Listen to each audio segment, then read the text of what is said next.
अस्सलाम वालेकुम, मैं हूं Farooq Baloch, business journalist smart digital. अगर आपने 1 जनवरी को सिर्फ 10,000 रुपये के डोज कॉइन्स ख़रीदे होते और 20 अप्रैल को आप इन्हें बेच देते तो आप 10 लाख रुपए कमा लेते। बिल्कुल सही सुना आपने, 10,000 रुपये इन्वेस्ट करके 10 लाख रुपए कमा लेते। इसकी वजह यह है कि इस अरसे में डोज कॉइन के प्राइस अशारिया 0.04 डॉलर से बढ़कर अशारिया 4 डॉलर तक चले गए, जो कि 100 गुना इजाफा है। इसी अरसे में जो टॉप 3 क्रिप्टो करेंसीज़ हैं मार्केट कैप के लिहाज से, अगर उनकी परफॉर्मेंस देखी जाए तो बिटकॉइन ने 93% मुनाफा दिया है।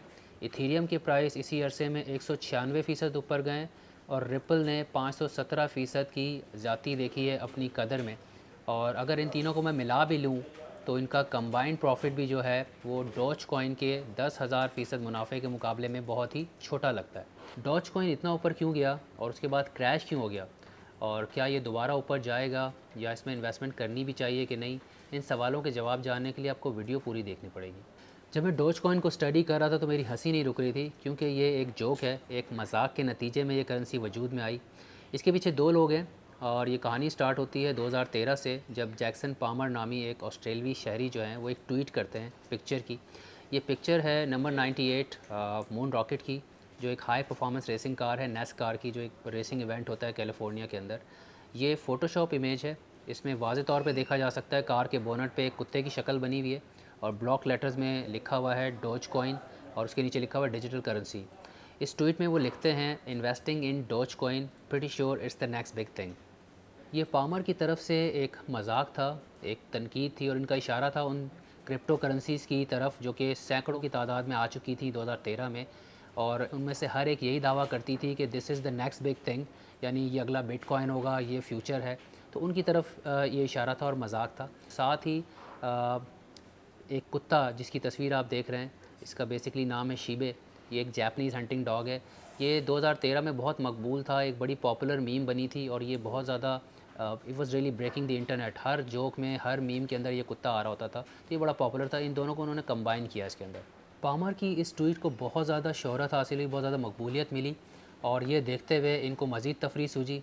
इन्होंने dogecoin.com का डोमेन लेकर और उसके ऊपर एक पिक्चर अपलोड कर दी। ये भी फ़ोटोशॉप इमेज थी। इसमें इन्होंने एक डिजिटल कॉइन लिया, उसके ऊपर इसी कुत्ते की तस्वीर चिपका के उसको अपलोड कर दिया। नीचे मैसेज भी छोड़ दिया कि अगर इसको हकीकत बनाना चाहते हैं तो मुझसे रब्ता करें। अच्छा, ये जो ट्वीट थी और इनका मैसेज था, ये अमेरिकन सॉफ्टवेयर इंजीनियर बिली मार्कस को बहुत ज़्यादा पसंद आया, जो इस कॉइन से जुड़े हुए दूसरे इंसान हैं, और इनकी कहानी भी बड़ी मज़ेदार है। बिली एक गेम डेवलपर हैं और इन्होंने ख़ुद की क्रिप्टो करेंसी ईजाद की थी और इनके अपने अल्फाज में it was a currency for the sillies, और इसका नाम इन्होंने रखा था बेल्स।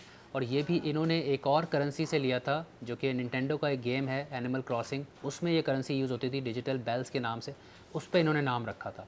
और ये मबनी थी इसी गेम के ऊपर जिसमें सारे जानवर जो है जंगल में साथ रहते हैं और एक साथ शिकार पे जाते हैं मछली के।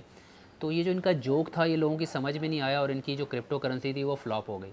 इसीलिए जब इन्होंने पामर की ट्वीट देखी डोज कॉइन के हवाले से तो इनको ये आइडिया बड़ा दिलचस्प लगा।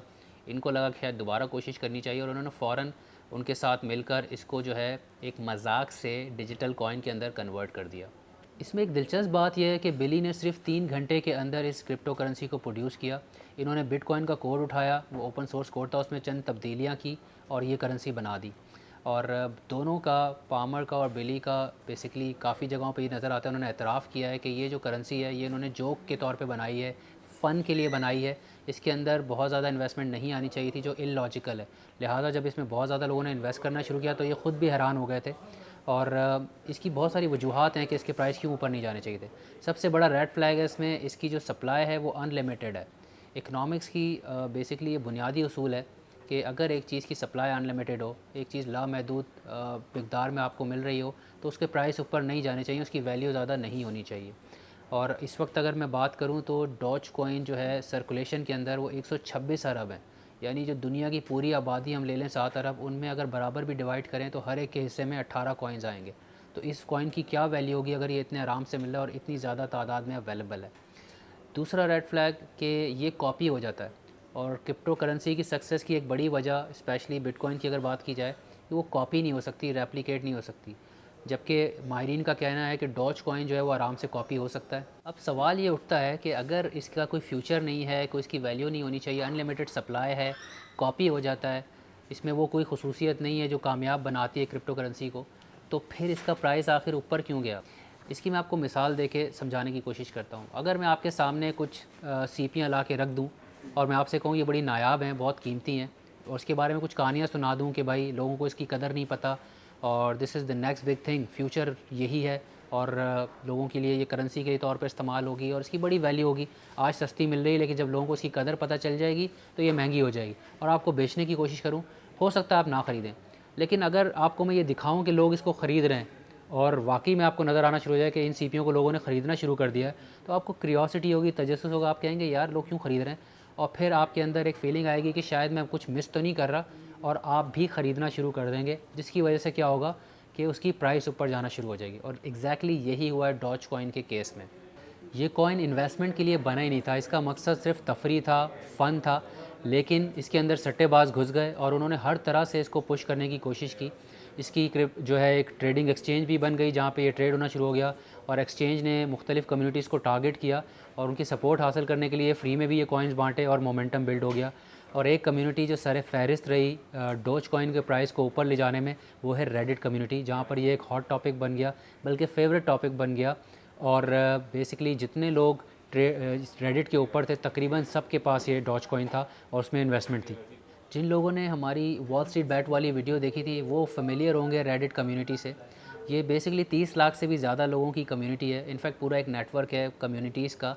और ये लोग काफ़ी वेले हैं क्योंकि कोविड-19 के बाद से जो प्रॉफिट रेट्स हैं वो दुनिया में हर जगह बहुत गिर गए, तो ये अपॉर्चुनिटीज़ ढूंढ रहे हैं। या एक ऑनलाइन कम्युनिटी है, मुख्तलिफ इन्वेस्टमेंट एवेन्यूज़ की बात कर रही होती है जहाँ पे इनको लगे कि अपॉर्चुनिटी है, तो ये क्रिप्टो में बहुत ज़्यादा इन्वेस्टेड हैं।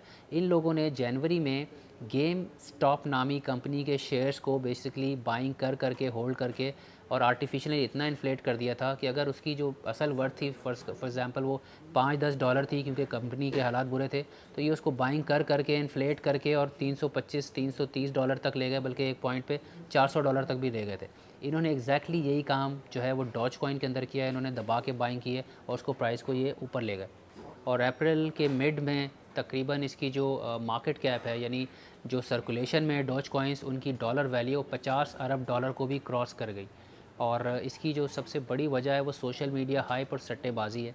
और ये मैं आपको मिसाल दे के समझाता हूँ। टेस्ला के सीईओ एलॉन मस्क, जिनकी ट्विटर पे फॉलोइंग 40-50 मिलियन के करीब है, वो कुछ भी ट्वीट करते हैं तो बड़ा उसका रिएक्शन आता है और वो डॉज कॉइन के हवाले से भी पास में ट्वीट्स कर चुके हैं और इसके ऊपर बड़ी हाइप क्रिएट हुई, पूरा पूरा थ्रेड बन गया और लोगों ने इसके ऊपर इनकी ट्वीट को कोट भी किया, रीट्वीट भी किया और मुख्तलिफ़ किस्म के मीम्स शेयर किए डॉज कॉइन के, जिससे बहुत ज़्यादा हाइप क्रिएट हुई। अगर इनकी हालिया ट्वीट को ले लें जो इन्होंने शायद 14-15 अप्रैल को की है, तो उसमें भी इन्होंने डॉज कॉइन के हवाले से एक ट्वीट की और उसके 2 दिन के अंदर उसके प्राइस 300% जो है वो ऊपर चले गए।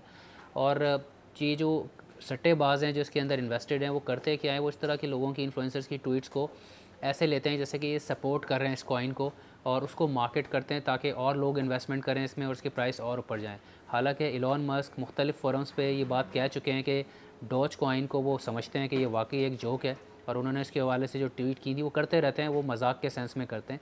लेकिन बहरहाल हर कोई इसको मजाक नहीं समझता, कुछ लोग उसको समझते हैं कि ये शायद सपोर्ट कर रहे हैं इसको, इसका मतलब इसका फ्यूचर जो है वो ब्राइट है, तो सट्टेबाज का फ़ायदा उठाते हैं।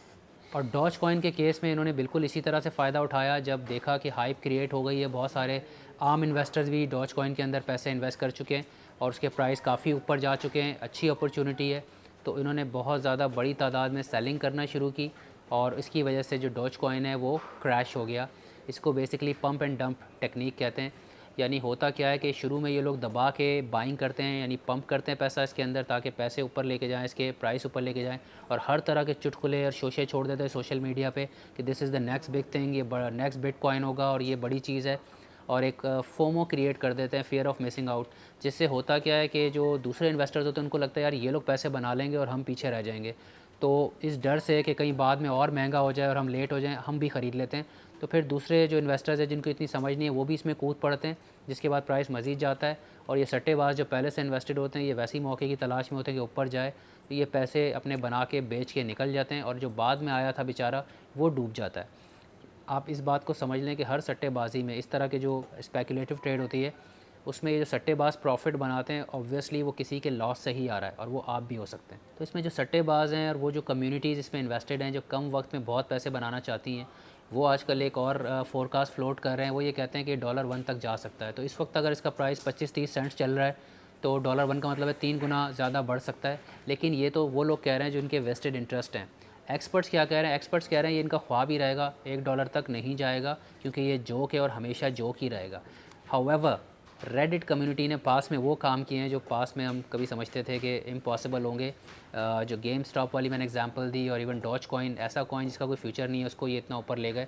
तो कुछ भी हो सकता है, यू नेवर नो। अगला सवाल, क्या आपको इसमें इन्वेस्टमेंट करनी चाहिए? अगर आप ये समझ के कर रहे हैं कि एक इन्वेस्टमेंट ऑप्शन है, if you are a value investor के लॉन्ग टर्म में आपका अच्छा प्रॉफिट होगा, इट्स अ बिग नो। बिल्कुल इन्वेस्ट नहीं करें इसमें, ये टोटल सट्टा है। अब दूसरा सवाल ये उठता है कि लोगों ने पैसे तो बनाए और बिल्कुल बनाए, तो जो इसका ओरिजिनल मकसद था कि फ़न के लिए, प्ले के लिए, खेलने के लिए बनाया गया था, अगर वो सोच के आप करते हैं तो उसमें सिर्फ इस चीज़ का ध्यान रखें, for fun it's good but it is the real money that is at stake. पैसा इसमें असली इन्वॉल्व है, ये कोई गेम की करेंसी नहीं है कि आप लूज़ करते हैं तो आपकी जेब से पैसे नहीं जाएंगे। अगर आपको लॉस होता है तो आपके अपने पैसे जाएंगे। यानी अगर आप इसमें कुछ एक्सपोजर लेना चाहते हैं जस्ट फॉर द फन, तो इसमें अगर आपकी सेविंग्स लाखों में है तो आप हज़ारों में इन्वेस्ट करें, और अगर आपकी सेविंग्स हज़ारों में है तो आप सैकड़ों में करें, ताकि अगर वो ज़ाया भी हो जाए, जो कि चांसेस हैं कि यकीनन होगी अनलेस कि आप लकी हो, तो फिर आपको नुकसान नहीं होगा। तो अदरवाइज़ इसमें बिल्कुल इन्वेस्ट नहीं करें। एक और सवाल जहन में आता है कि चले अगर प्ले भी करना है, फ़न भी करना है, तो स्ट्रैटेजी क्या होनी चाहिए? मेरे ख़्याल में अगर आपका तुक्का लग जाता है, इसमें कुछ प्रॉफिट बनते हैं इन्वेस्ट करने के बाद, तो जो आपको प्रॉफिट मिल जाता है ओरिजिनल निकाल के प्रॉफिट को इन्वेस्ट कर दें, फिर उस पर जो प्रॉफिट बन जाए फिर दोबारा ओरिजिनल निकाल के प्रॉफिट को इन्वेस्ट कर दें, और एक फ्लोर सेट कर दें कि मैं इतना नुकसान बर्दाश्त कर लूँगा, इससे ज़्यादा अगर होगा तो फिर मुझे नहीं खेलना मज़ीद, मैं इसके अंदर इंटरेस्ट नहीं ले रहा। तो फ्लोर सेट करने से ये होगा कि आपका पहले से माइंड बना होगा, अच्छा यार इतना नुकसान तो उठा सकता हूँ, तो आप ज़हनी तौर पर तैयार होंगे और ज़्यादा पैसा लूज़ नहीं करेंगे।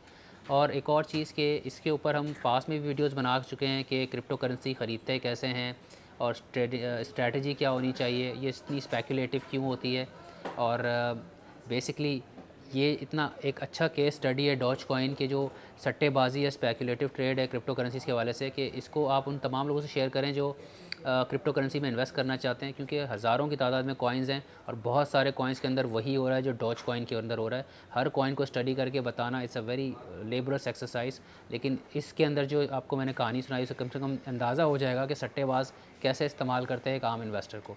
आपसे जल्द दोबारा मुलाकात होगी, अपना ख्याल रखिएगा, अल्लाह हाफ़िज़।